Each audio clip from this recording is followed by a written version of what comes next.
doing? My name's Janine and I'm an upholsterer. Do you have a boat seat like this that needs to be reupholstered and it seems a little bit too overwhelming perhaps?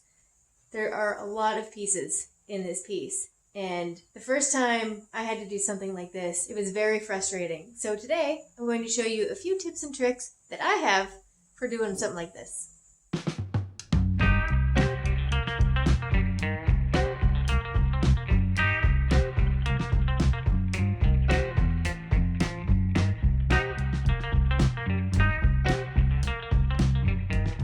Okay, step 1. Survey the scene. This is a very large seat from the bow of a boat. I believe it's from a taiga. I don't know the year, but it's probably maybe 10 years old.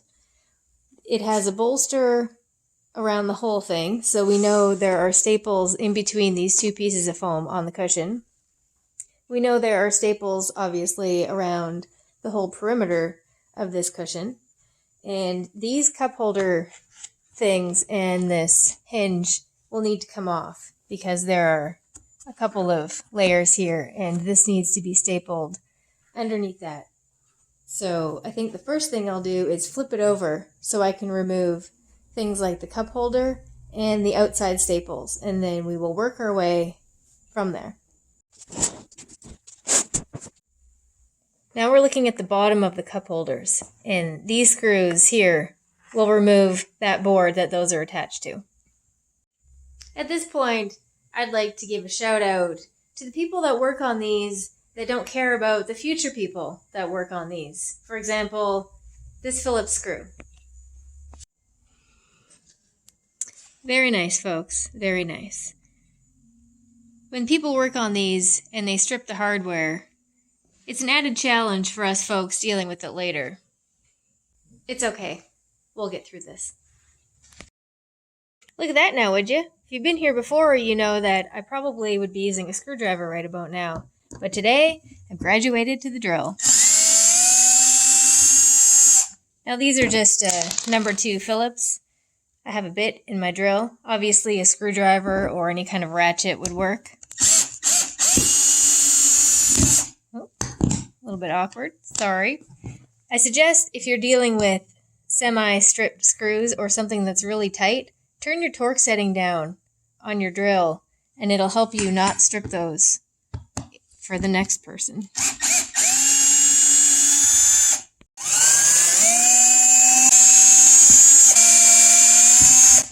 Are you a YouTuber? Do you often film your stuff while you're doing it? If so, do you look at the screen when you're doing something? Or do you try and look around the screen at what you're doing and start filming like this? I always put my hardware somewhere safe. For example, a little container with a lid. Depending on how many things I'm working on at one time, I'll label these, for the seat that I might be working on. And if I happen to put things aside for a few days and not be coming right back to it, that will keep me on track instead of little piles around the shop that Tim likes to have. Okay. I'll also remove this hinge that's on here.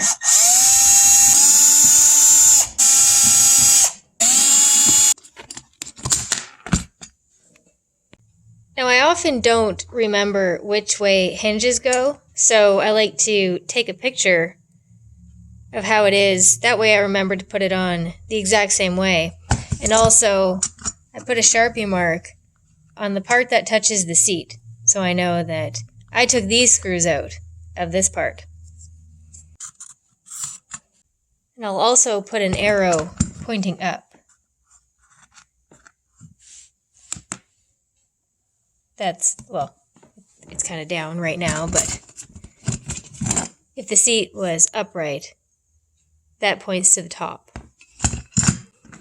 I put all of my arrows generally facing forward or up, but, obviously do whatever works for you. Next thing I'll do is remove the staples from the outside of this. To remove the staples, I like to use one of these tools. It's a CS Osborne staple remover. It's very sharp, so don't jab it in your hand. You can also use a flathead screwdriver. It works pretty well. Also, don't want to jab one of those into your hand. I speak from experience when I say it hurts. Another great option is to use a knife and just cut above the staples. Keeping in mind, if you're tracing these old pieces, you'll need to add excess for stapling, of course. And for that reason, it's good to try and keep a consistent line so you know that you need to maybe add, an inch or half an inch all the way around. If you cut your line like this, just keep in mind you'll need to straighten it and add a certain amount. This cover has seen a few things. I'm going to just cut right on the edge of the seat base, and then I can add an inch or an inch and a half, whatever I feel will work everywhere for staple excess. And then whether I have time later or Tim has time later, one of us will remove these staples at that point.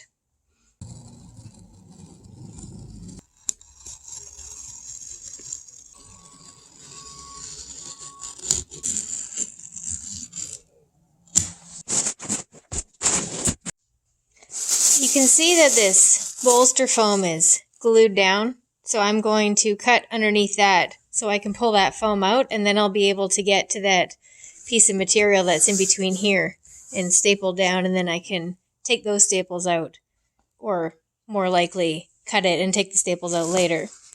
This is silk film. This is what a lot of people put on their boat seats before they put the cover on.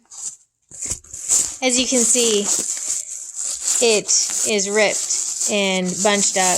This stuff is for installation purpose only.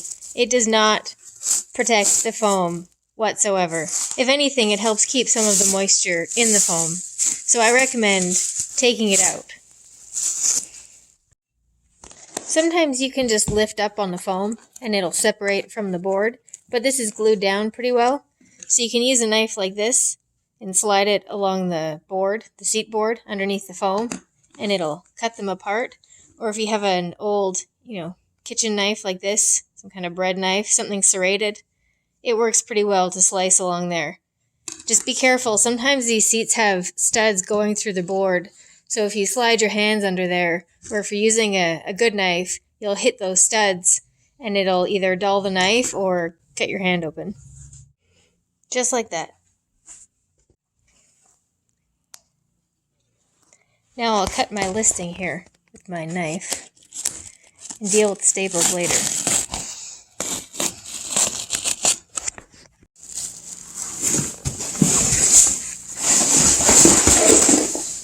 Removed.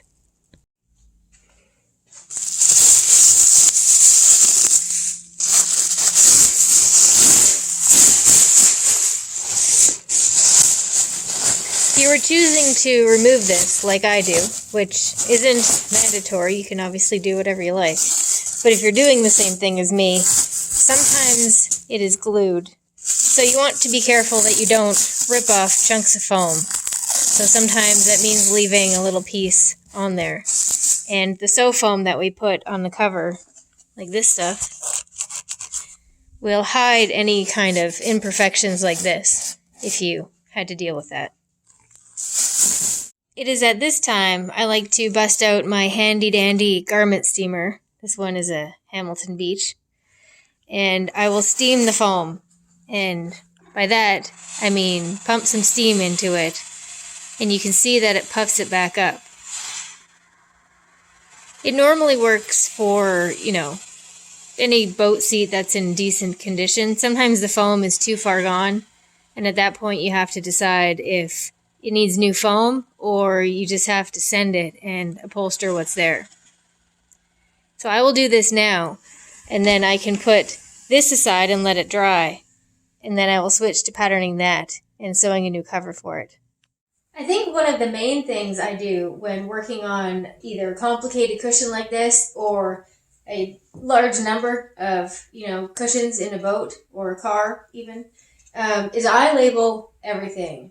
One reason is I don't really remember things as it is. And the second reason is I'm often working on multiple projects at one time. So if I get this partially ripped apart and need to wait on materials, or the customer is rethinking something, for whatever reason, I just have a bunch of things on the go. I might need to switch things around and work on this now, and then in, a couple hours work on something else later. So the main thing that I like to do is label everything. That way, if I come back to it in 6 hours or 6 months, it will make sense to me at that point because I labeled everything. I mean, everything. If screws come out, I'll put, masking tape on them, and I'll label what it is, on the masking tape, what they're for. If there's a hinge, if there's any little brackets, the seat bottom lining, every single thing that I take off of a seat, or, a large number of seats, I will label, and I basically bag and tag everything. And that also goes for my upholstery pieces. My main thing is I use a Sharpie. I draw, arrows all pointing in the same direction. I number each cushion, or letter each cushion. And that way it keeps track in my brain what is going on all the time. This is what I mean by arrows. This cushion for me is number 1, and all of my arrows point in the same direction. And to me, it doesn't really matter what direction they go. Mine all tend to go forward or up, depending on the cushion.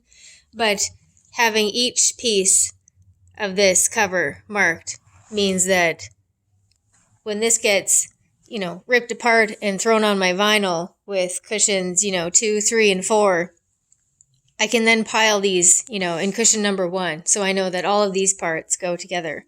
And I can't stress enough how much marking these things makes a huge difference. And overmarking is good. For example, I just wrote number 1 with an arrow 3 times on the same piece because I didn't realize there was no seam here at first. So overmarking is great. You want to err on the side of overmarking. And on that note, I also put lineup marks. So when I'm sewing these together, I have marks that say, okay, this piece goes to here because those two line up. So the key with that is to make sure you put them, kind of random. So I can't accidentally put that piece over there and that piece over there. It's like a puzzle, basically, is what I'm trying to say. Here is my cover fully marked. So I have my numbers, my arrows, my lineup marks, and these beautiful little things here. This is my rendering of a staple, and a +1 for my staple excess because this edge I cut beside the staples that attached it to the board. So I marked on the staple edge of each piece where I need to add some excess. It is a little bit tedious, but when all of these pieces are laid out on the table, it will make sense when everything starts going back together. Sometimes I find out later that I missed a seam, with some lineup marks, but if you get most of them, then you only really need to figure out 1 or 2. So if you have a boat, for example, with 27 cushions, if you missed 1 seam on a couple of cushions, it's not that big a deal. But this should help keep things sort of straight in your head while you're working on a job like this. I will note that I don't mark listings on my seats, but I did in the past when I started because sometimes the seams get confusing. But I do know where to put this, and I do have a bulk one that I have already cut, and I will put that on, so I don't need to pattern this piece at all. But if it, makes sense for you to take that off and pattern it, then by all means put the marks on that and make notes accordingly. You may notice that I have all of my marks on the back side of this cover, and that is just something that I do because I like to trace my old pieces onto my new vinyl on the back side of the vinyl. And I do that in pencil, and that way if I make a mistake or if something moves around as I'm tracing it, I don't have to worry about cleaning off my marks from the face of the vinyl. I like to do everything on the back.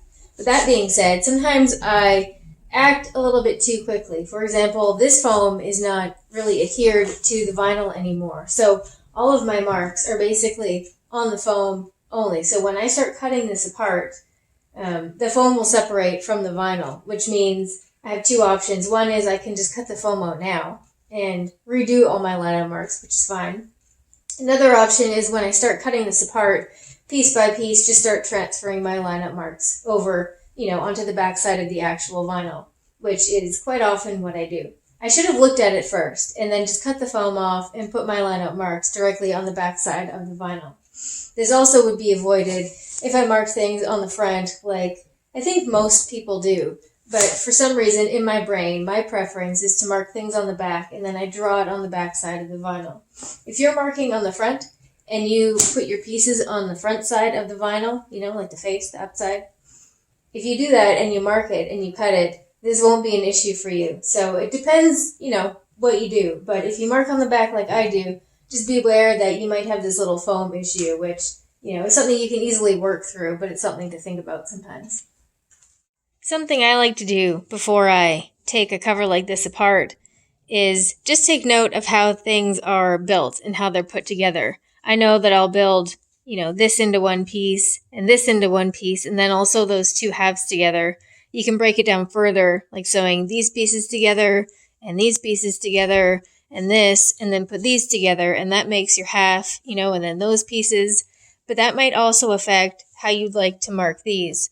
I happen to mark them all number 1. I've done these cushions quite a few times. I know when I lay them out on the table, kind of how they go.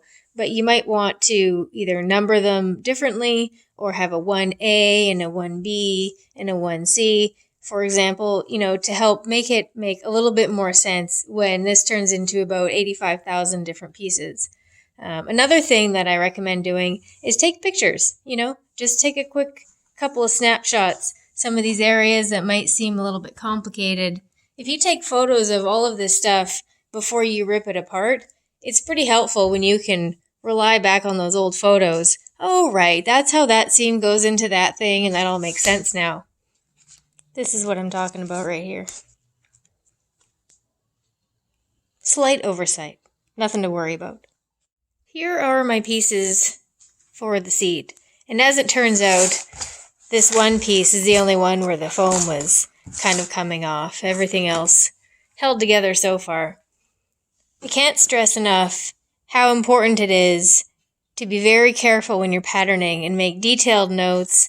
And when you cut things, like I cut all of my seam allowance right off because I like to add my own amount depending on what type of seam I'm sewing. It's very important that you're very careful and you cut as precise as you can. And I keep things like these little bits of piping. That way, when I'm patterning, I remembered, okay, I need that piece of piping in that color, and so on and so forth. But that's what it looks like ripped apart. Beautiful. This is my next step for basically any size job, large or small, is to group things into color piles. These two are actually different textures but similar colors, so they probably look the same on the camera. But basically, I group each pile and I'll pattern them at one time. So I'll pattern all of the white ones and the charcoals and so on. And if I have multiple cushions like I do this time, I will take all of those white pieces and put them with these white pieces, which is another reason why it's very important to number or letter your cushions. So when you have a pile of fresh white pieces ready to go together for different seat covers, you can easily tell which cushion they belong to. My pieces are ready to trace here. You might notice I have some of my other cushion pieces in here as well. And as I draw these, I'll sort of bunch them closer together to create as little waste as possible. And when I find little gaps, I'll tuck in bits like these to try and use up the scraps as I go. My favorite tools for this step are some weights, of course. Basically anything heavy that can hold down the piece that I'm trying to trace. A couple of straight line makers, and I use a pencil on the vinyl backing. If you're patterning on the face, you might want to look into some removable marking devices. Pencil will erase, but it is hard to see and hard to draw on white vinyl sometimes. If something is dark colored, I often use chalk, like chalkboard, chalk stuff. If you're drawing on the face of vinyl, that's a different color than white. So I'll basically draw all of these, adding my seam allowance and my staple excess, taking note to mark all of these and my lineup marks, and I'll do that for each color. that I have. Here is my artwork for all of the white vinyl pieces. So I'll double check that I have everything labeled correctly, and then I'll move on to the next color, which is either gray, gray, or gray. Haven't decided yet.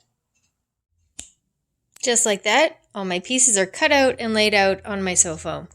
This is all 1/4 inch sew foam, and this piece that gets the diamond sewn into it is 1/2 inch sew foam. So my next step is to sew the vinyl to the foam. With that.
It ain't always pretty, but I get her done.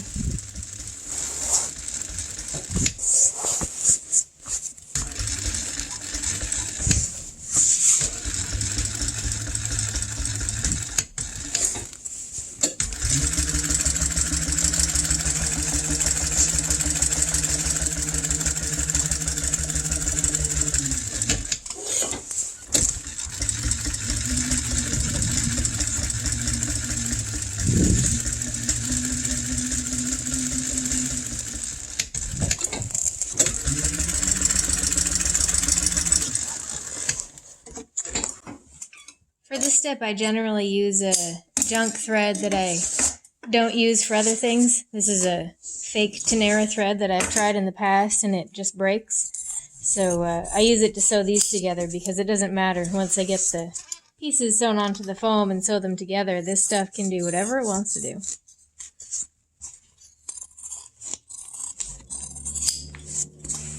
And my machine doesn't really like sewing it. Sometimes it skips a little bit in the corners. And I never glue my vinyl pieces to my foam. I don't like the wrinkles they make when you start wrinkling it up and, sewing things together or installing them. And I feel I don't ever need it. I don't need to hold the two together that strong to sew these. So it's basically a waste of materials, and I don't really like breathing it in if I don't have to. So basically, all of these get this treatment, this being the most awkward shaped one, of course. So I'll sew these all and cut the foam off, and then I can start sewing these bits together once I figure out my puzzle layout here. Current status of my cover. All of these parts are sewn to foam, and they're ready to go together to make the new cover. And to do that, I always refer to the old pieces as a reference. Unless it's maybe just a simple face with a band, I can kind of remember that. But anything slightly complicated like this, I always keep these just in case. And I don't ever throw them out until this is completely finished and installed, because I refer to this for not only sewing it together, but also installing sometimes, because there are little marks, of how things might have wrapped around originally that I would like to recreate, unless I can think of a new way to do it. And then I just, wing it from there. But this is another reason why you probably want to take some photos of your cover before you take it apart and as you're working on it. And you can refer to all of those things when you're ready to put this mess of parts together. And I generally put everything in boxes. So all of my new parts go in a box. all of my old parts go in a box. And depending on how big the job is, I'll have multiple boxes and totes, for example. Let's put this thing together. Here we are. And I absolutely referred to the photos I took of this cushion. Basically, I just connected all of my lineup marks and looked at my photos, and it tells you how to put it together. It seems very, very complicated, but it's actually quite straightforward, especially if you wanted to go further and, label these a 1A and a 1B and so on, and then you could put parts of these together first and then put those big parts together. But depending on what works for you in your brain, this is the way that I like to do it. And it seems to work pretty much every time. Although I quite often lose a little piece or forget to mark something, and I haven't encountered that this time, but the job's not done yet. My next step is to take the new pieces and find out where they go in this puzzle. I cheated. I looked at this one first. So I basically do this for all of the pieces so I have the new ones stacked on top of the old. And I also definitely recommend keeping these old pieces because when you start sewing these together, you can refer to the old ones to remind you where you're supposed to put a double stitch or where to put the pipings and so on and so forth. So now I will put these over there in the right spot and then we can sew them. If you were wondering, my welting cord or piping cord here is 5/32 size. And I cut my strips for the piping at 1 inch and 1/8. And I do this because I generally pattern a 1/4 inch seam allowance unless I am French seaming or top stitching something. So most of this is a small 1/4 inch seam allowance. So 1 inch and 1/8, and this is 5/32. Obviously those measurements will change depending on, what size your stuff is. I'll be sewing these treats together with a SunGuard natural white UVR bonded polyester thread in size 92. And my diamonds are sewn with the black version of that thread, but in size 138. So everything today will be sewn with polyester thread. Whoops, I lied. I'll be sewing my double stitching or my French seam today with the PTFE thread. So a few different flavors of thread today. My game plan for this adventure is to sew these small bits together first. I know these get sewn together like darts or pinches, if you will, so I do bits like that first, and then I'll sew these parts together, and that way I can start getting the small bits taken care of, and then I can start working on the slightly larger bits. Like I'll sew these 2 pieces together, and those 2 pieces together, and then I can sew, the ends on this bolster piece. And I constantly refer to the old ones to see how it was before, and it gives me clues on how to sew these things together as I work my way through this cover.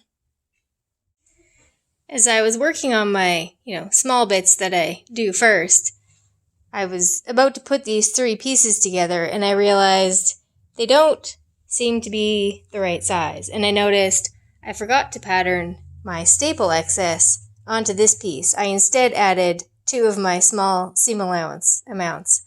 Fortunately, I can just sew a little strip on because this gets hidden behind a cup holder, and all I really need is a bit of excess to staple. But just, don't worry. If you make a mistake, you can either find a way to fix it, or sometimes you just need to pattern a new piece, which gets frustrating when it's, a big one like this, or that. But it happens. It's normal. Don't worry about it.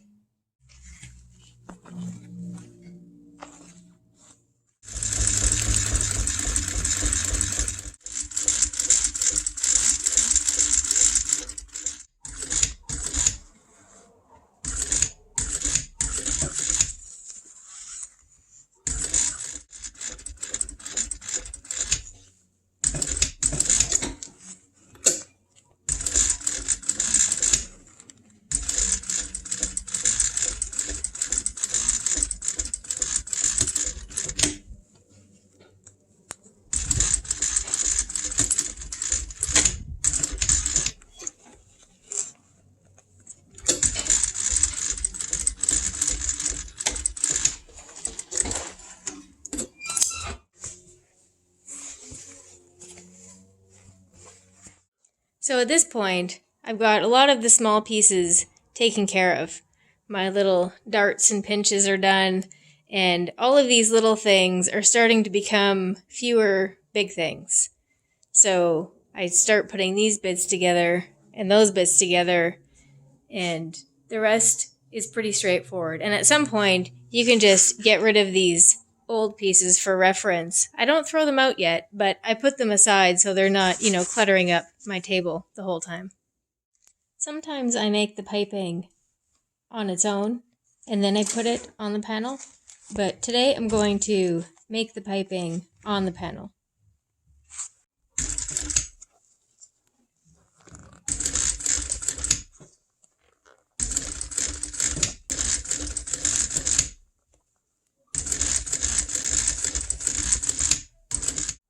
This is basically the home stretch. I've got 4 main pieces now, so I can put the old parts aside, and the rest will go together pretty quickly.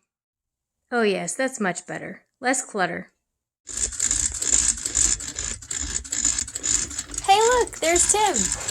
Oh my goodness, he's wiping his feet on the rug after coming in from outside. He's the best. It's looking good.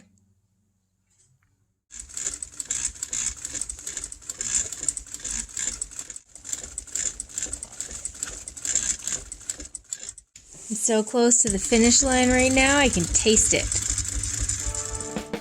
Oh, hello!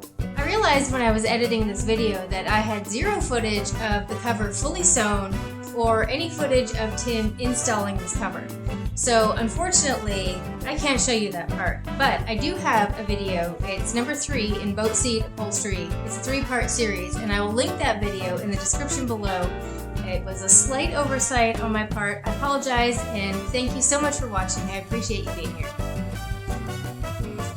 Everything you see here is installed with 3/8 stainless steel staples. Thank you for popping by and checking out my techniques for how to simplify a big, monster, complicated cushion. We'll catch you down the road.